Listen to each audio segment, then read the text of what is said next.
ndugu yetu, dada yetu ambaye kipindi cha karibuni amekuwa akijihusisha na siasa, na mzungumzia Wema Sepetu.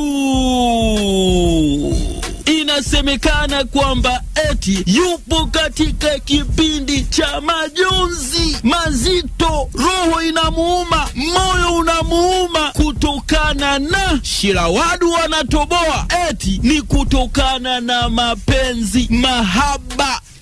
Unaongea na mimi au unaongea na simu? Ndio, naongea na wewe hapo. Inasemekana kwamba shemera wetu wa siri anayefahamika kwa jina la Shirawadu,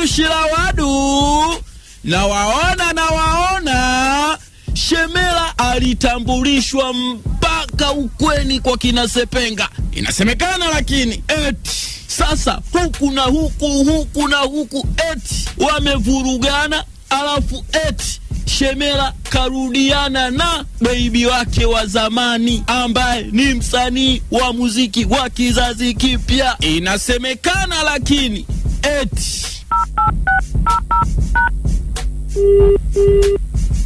bonyeza nyota kisha 9 kupata mwito huu.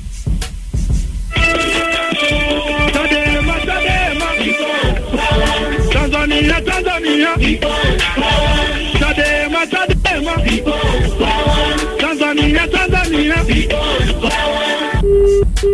Sepenga,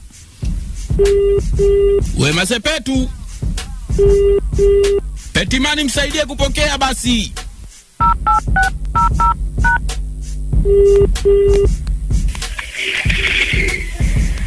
Halo? Niambie mambo vipi?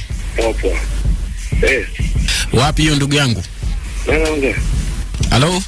Nani anaongea? Kibabude. Mbona yani namba yangu hauna afu kama vile polisi? Hamna, timu badilisha hapa. Askofu hapa. Kizuri, kusema kizuri. Ase poa. Wapi hiyo? Hebu mtaa hapa anakuta mivinjeni hapa. Bana.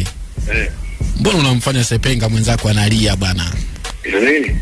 Si watu huko wanaongea wanasema bwana Sepenga saizi yani vilio vingi nini umemwacha sijui.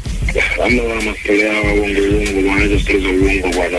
Mimi sio kama mimi sio ngeni hizo stories za uongo bwana. Mimi aje kwa mwanamke wangu mimi niko mwanamke wangu Rukia. Rukia? Ruki baby. Hivi kwa nini mmeachana ghafla na Sepenga wakati alikutambulisha mpaka kwa mama yake? Inasemekana lakini eti